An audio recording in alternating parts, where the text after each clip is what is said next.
second wine we're trying today is my 2011 Larner Vineyard Grenache, and this is the wine that I'm about to release. I'm actually currently still pouring my 2010. 2011 was a fantastic vintage in Santa Barbara County for Rhone varieties. If you had patience, it was a very cool year, incredibly cool year. In fact, one of the vineyards that I've gotten Grenache from since 2006 forward, I got no fruit that year because it was frosted. This vineyard was frosted as well, and so the quantity of fruit was not nearly as much as what I had hoped for. That's okay though, what I got was wonderful. 2010 was marked by a very cool summer. It was marked by heat at the beginning of September, which kind of got everything going, but on the Rhone side, we're picking much later, so no need to worry.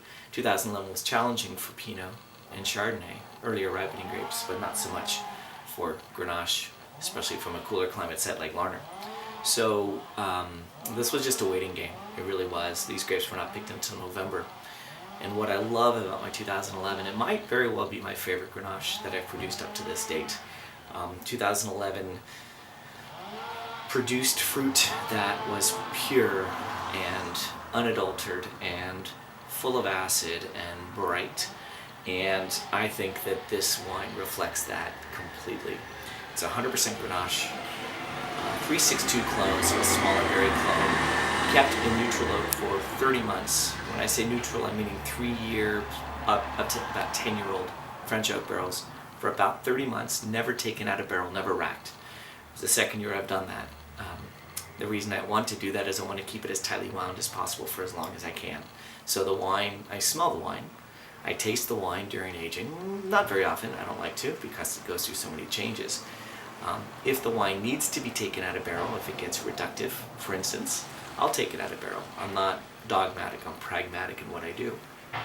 But since 2010, I've yet to have to take a barrel and rack it and put it back to barrel to remove reductive qualities. So 30 months, it was topped, I added SO2.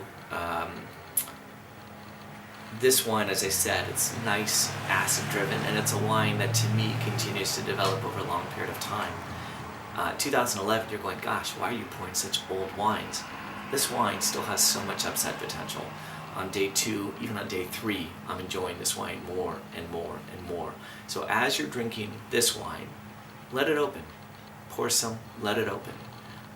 And continue to come back to it, and you'll see that it continues, to me, it continues to expand.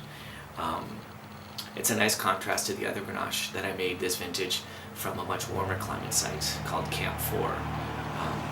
I only made about 75 cases of this wine. Again, 2011 was a short year, so I didn't make a whole lot, and some of this goes into my Cuvée Loco, which we'll be trying the 2010 version of next, which is an homage to this vineyard.